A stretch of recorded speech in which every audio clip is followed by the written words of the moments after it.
Mes bien chers amis, je suis heureux de vous retrouver ce matin et d'entendre avec vous pour la énième fois les béatitudes qui ont dévalé un jour de la bouche très aimante du Christ.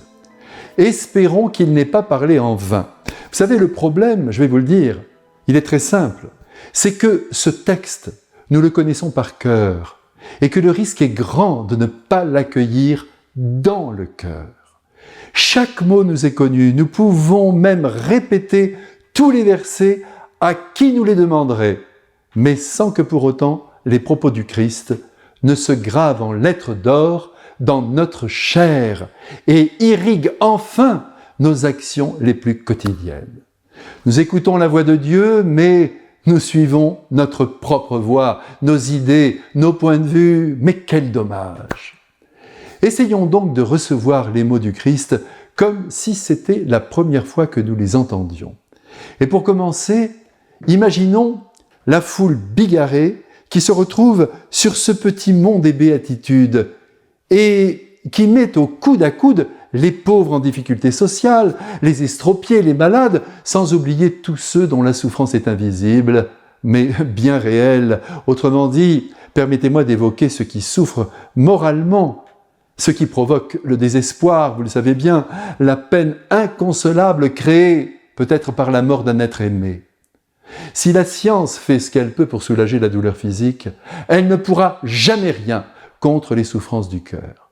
Heureusement que le Christ est là pour nous consoler en nous assurant que l'enfant, l'épouse, l'époux, l'ami que nous avons perdu a été pris en charge par son amour infini. Aussi, je vous en prie, ne désespérez jamais. Pensez à la joie aussi de ceux qui nous ont quittés. Mais pour l'heure, ne quittons pas de notre côté le mont des béatitudes avec, dans le sac de notre cœur, nos propres souffrances, nos propres peines.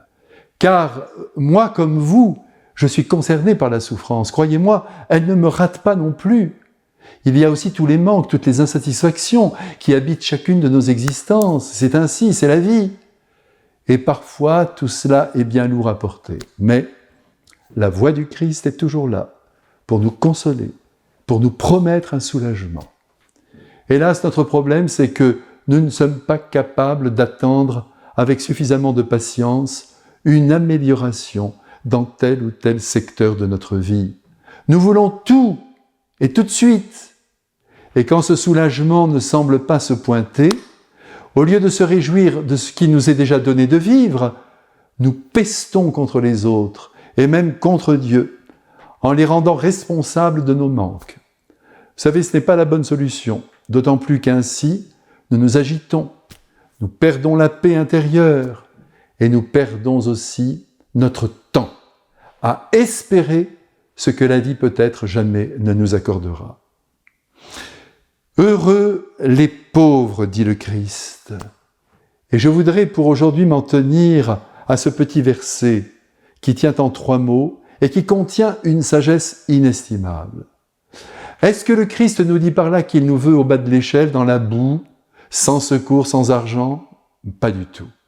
Il nous dit simplement, si tu es pauvre, tu es à même de voir où se trouve la vraie richesse, qui est essentiellement dans les liens humains, dans l'amour, dans l'amitié partagée, dans les frontières apparemment étroites de notre vie.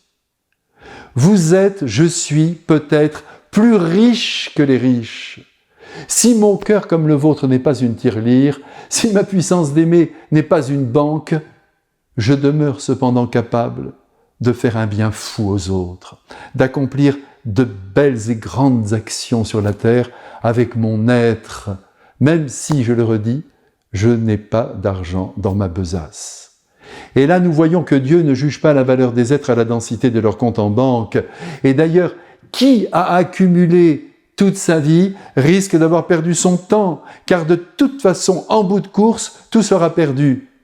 Tout sera laissé des biens matériels qui nous auront occupés.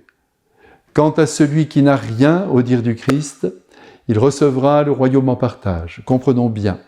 Dieu ne nous veut pas pauvres, mais qui est pauvre reçoit Dieu en partage. Avec lui, maintenant, il me reste à vous bénir, je le fais de grand cœur. Je bénis votre richesse intérieure et bien sûr, je vous embrasse. Amen.